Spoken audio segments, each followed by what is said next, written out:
गरीब मायका। मोहिनी के 3 बेटे थे।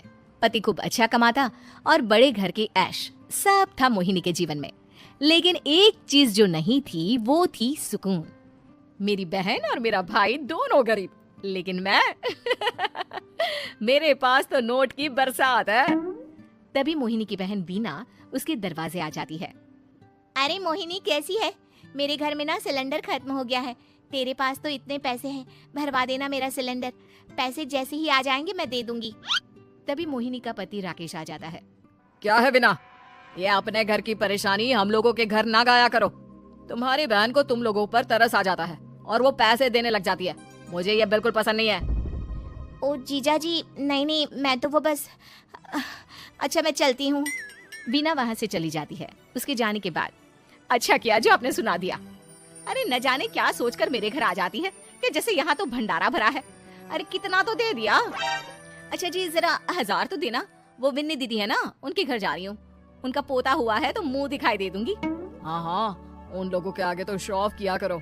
वो खुद को बड़ा अमीर शो करते हैं ना, दिखा दे कि तू भी किसी से कम नहीं है। हाँ जी, इसी के लिए तो जा रही हूँ। मोहिनी तैयार होकर अपनी बुआ की बेटी के घर जाती है, जहाँ उसके पोते का कार्यक्रम चल रहा होता है। वहाँ वीना भी आई होती है। अरे वीना, क्या जरूरत थी यहाँ आने की? तेरे घर पर गैस नहीं है तो वो भरा लेती। क्या करूँ मोहिनी, बुआ को बुरा लग जाता नहीं जाती तो। वैसे मेरे पास एक जोड़ा बच्चे का कपड़ा रखा था, वही अपनी चांदी के पायल के साथ देने जा रही हूँ। घर पर गैस थी नहीं, सोचा परिवार यहीं खाना खा लेगा, बाकी सुबह का सुबह देखा जाएगा। मोहिनी को बहन पर दया आ जाती है। वो पर्स से 1000 रुपए निकाल कर दे देती है। ले बिना, लेकिन पैसे वापस कर देना, तेरे जीजाजी हिसाब लेते हैं।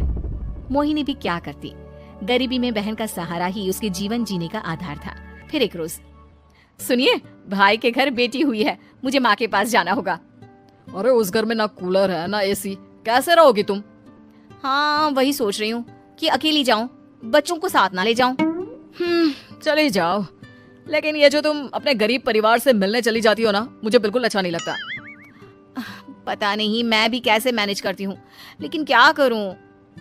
मोहिनी भाई भाभी के घर आती है। मोहिनी कैसे आना हुआ? तू यहाँ हम लोगों के घर रह लेगी या फिर किसी होटल में रहेगी? क्या हो गया है माँ, मोहिनी को क्यों ऐसे बोल रहे हैं आप? अरे तू नहीं जानती अपनी ननद को, पैसे वाली है ना तो ऐड कुछ ज्यादा ही है। मोहिनी को माँ की बात का बुरा नहीं लगता है, क्योंकि उसे पता ही नहीं चलता कि माँ उसे जली कटी सुना रही है। वो भाभी की बच्ची के साथ लेन देन करती है और वहाँ से चली जाती है। उसके जाने के बाद, माँ क्यों आप मोहिनी को इतनी सारी बातें सुनाती हो? भाई का बेटा बोल पड़ता है। माँ क्योंकि दादी जानती है कि बुआ के अंदर घमंड है। सही बोल रहा है मोहन, बहू भले तुझे ना दिखता हो, लेकिन मुझे और मोहन को दिखता है कि वो कितनी घमंडी है। मोहिनी मायके आती है, जहाँ गरीबी के कारण चीजें कम होती हैं। इस मोहन के बच्चे को काम पर लगा दो ना, किसी दुकान या किसी होटल में बर्तन धो लिया करेगा, कम से कम 4 पैसे और आएंगे घर में। देख मोहिनी, माना तेरे पास पैसा है, लेकिन तेरे भाई के दिन इतने भी बुरे नहीं चल रहे कि वो अपने बच्चे की पढ़ाई रुकवाकर उससे बर्तन धुलवाए। मोहन माँ की ओर देखता है, जैसे आंखों से बोल रहा हो, देख लिया बुआ का हाल। हाँ मोहिनी, बात तो सही है, लेकिन अभी मोहन को पढ़ना है।